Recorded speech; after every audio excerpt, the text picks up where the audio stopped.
اعوذ باللہ من الشیطان الرجیم، بسم اللہ الرحمن الرحیم۔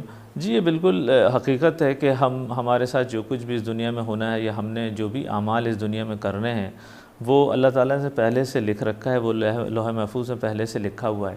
ایک حدیث میں آتا ہے کہ اللہ تعالیٰ نے زمین و آسمان بنانے سے پہلے قلم تخلیق کیا اور اللہ تعالیٰ نے قلم کو کہا کہ لکھ ڈالو۔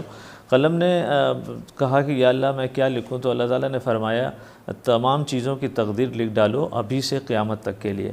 تو ڈیفینیٹلی ہم جو کچھ بھی ہماری تقدیر میں ہونا ہے وہ ساری چیزیں لکھی ہوئی ہیں، لیکن اس سے پھر کچھ لوگ یہ سوال اٹھاتے ہیں کہ اگر تمام چیزیں لکھی ہوئی ہیں تو کوشش کیسی، جب تمام چیزیں ویسی ہی ہونی ہیں جیسا لکھا ہے تو پھر کوشش کیسی۔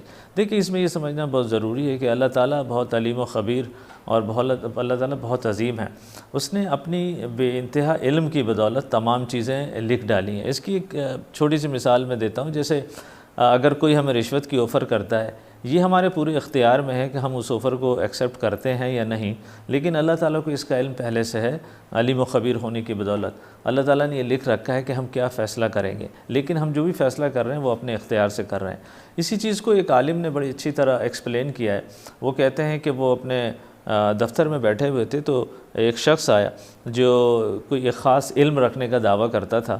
اس نے انہیں ایک صفحہ دیا اور اس نے کہا اس میں بہت ساری تصویریں بنی ہوئی ہیں، اس میں سے ایک تصویر آپ سیلیکٹ کر لیں اپنی مرضی سے۔ اور ان عالم نے کہا کہ پہلے تو میں تھوڑا سوچنے لگا، پھر اس کے بعد میں نے کہا چلے دیکھتے ہیں کہ یہ کتنا ماہر ہے اپنے علم میں۔ تو انہوں نے کہا کہ میں نے ایک تصویر سیلیکٹ کر لی اپنی مرضی سے اور اپنے جیب میں رکھ لی اسے بتائے بغیر۔ اس کے بعد اس شخص نے جو خاص علم رکھنے کا دعویٰ کرتا تھا، اس نے اپنے جیب سے ایک تصویر نکالی اور وہ تصویر وہی تھی جو ان عالم نے اپنی مرضی سے سیلیکٹ کی تھی۔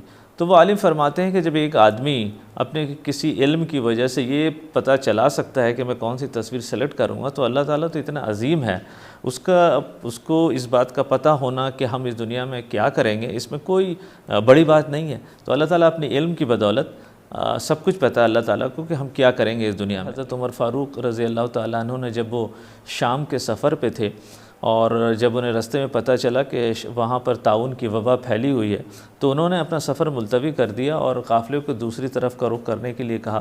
تو حضرت عبیدہ بن جراح رضی اللہ تعالیٰ وہ بھی ساتھ تھے، انہوں نے فرمایا کہ امیر المومنین آپ اللہ کی تقدیر سے فرار ہو رہے ہیں۔ حضرت عمر فاروق رضی اللہ تعالیٰ عنہ نے فرمایا کہ میں اللہ کی تقدیر سے اللہ کی تقدیر ہی کی طرف جا رہا ہوں۔ دیکھیں اگر انسان مجبور ہوتا تو پھر اللہ تعالیٰ 1,24,000 پیغمبر کیوں بھیجتا انسان کی ہدایت کے لیے۔